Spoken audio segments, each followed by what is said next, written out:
Bonjour, je suis Jean-Marie Barbarou, vice-président innovation pédagogique et numérique. L'Université de Toulon a été éligible pour un nouveau cursus à l'université dans le cadre du PIA 3 qui porte sur les transformations pédagogiques à l'université. Ce projet comporte plusieurs volets. Il y a essentiellement 3 volets. Le premier est sur la réussite des étudiants. Le second volet porte sur les transformations pédagogiques. Et le dernier volet concerne l'adaptation de nos licences aux projets pédagogiques et projets professionnels des étudiants. Donc le premier axe du projet concerne l'accompagnement des étudiants. Quand on pense à un étudiant qui rentre à l'université, on ne pense pas exclusivement à l'étudiant qui rentre en début d'année de licence, en début de première année de licence à l'université. On anticipe et on pense déjà à l'étudiant qui est au lycée. Voilà.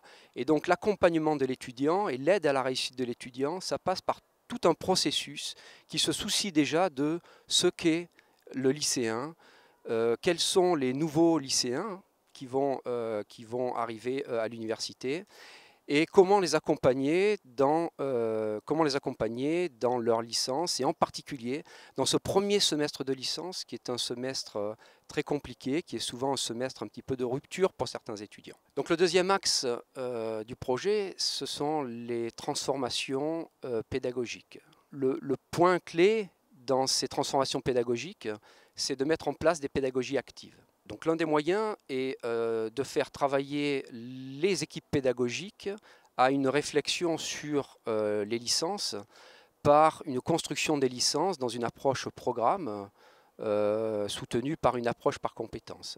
Le dernier axe de ce projet NCU, Mistral, s'intitule une licence à mon rythme. Alors qu'est-ce qu'on entend par une licence à mon rythme ?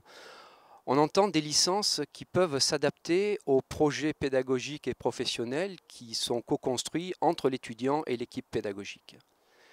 Il s'agit bien sûr d'avoir des licences qui proposent un socle commun de connaissances et de compétences, mais de pouvoir proposer à l'étudiant certains enseignements qui auront un sens dans son projet professionnel. Je suis Frédéric Palais, ingénieure pour l'enseignement numérique à la DSIUN. J'accompagne les équipes enseignantes aux nouvelles pratiques pédagogiques. Mon rôle est de les sensibiliser et de les former aux pédagogies innovantes et aux outils numériques. Mon objectif est d'organiser régulièrement des rencontres pour que les enseignants puissent échanger sur leurs pratiques autour de diverses thématiques. Je participe aux échanges entre les équipes pédagogiques et les conseillers du Lab 7 autour de la construction du référentiel de compétences. Je suis Hélène Zerouki de l'Université de Liège, donc j'interviens au Lab 7, qui est un service au sein de l'Université de psychologie, sciences de l'éducation et logopédie.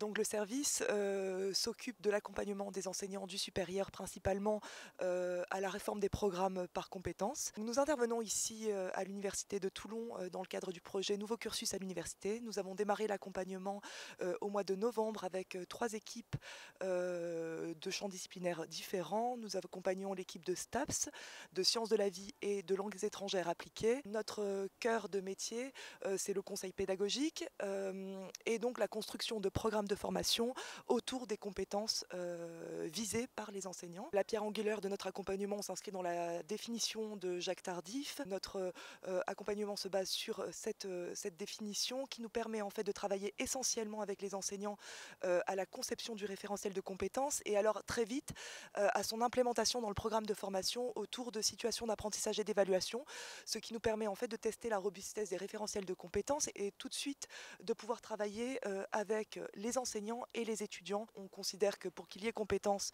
il faut qu'il y ait action et il faut qu'il y ait regard sur l'action. Et alors, à partir de 2021, on accompagnera de front les 3 licences actuelles et alors une vague de 3 nouvelles licences. Le référentiel de compétences n'a d'intérêt que s'il est utilisé et qu'il a un impact sur la formation et sur l'apprentissage des étudiants. Une façon d'aider les équipes pédagogiques, d'aider l'étudiant à construire ses parcours, est supportée par la notion de portfolio, de portefeuille de compétences, qui permet à l'étudiant non seulement de mieux comprendre son diplôme et son engagement, mais aussi de construire, de co-construire avec les équipes pédagogiques, avec les services de l'université, son projet à la fois professionnel et pédagogique. Alors évidemment, ces 3 axes sont à décliner sur un temps qui est très long, puisque ce projet porte sur 10 années.